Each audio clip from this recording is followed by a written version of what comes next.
U srcu spokojne farme smještene između blagih brda i prostranih livada, tasa prasa provodi dane paseći na bujnoj zelenoj travi. Pored njega je bio Iljaz, živoštene sa neprestano mašućim repom. Bili su nerazdvojni, istraživali su polja, jurili leptire i sunčali se.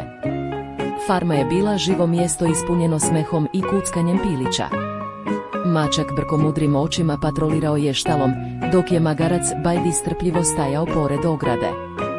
Dečaci sa farme su obožavala Tasa i Iljaza, igrajući se sa njima svaki dan, hranili ih poslasticama i smejući se njihovim ludorijama. Svakog jutra, Tasa je mogao biti zatečen kako ležerno žvače detelinu, dok se Iljaz juri oko njega u razigranim krugovima. Dvojica prijatelja bi se često pridružila djeci u igricama radovanja i prijateljstva. Njihova radost bila je zarazna među svima na farmi.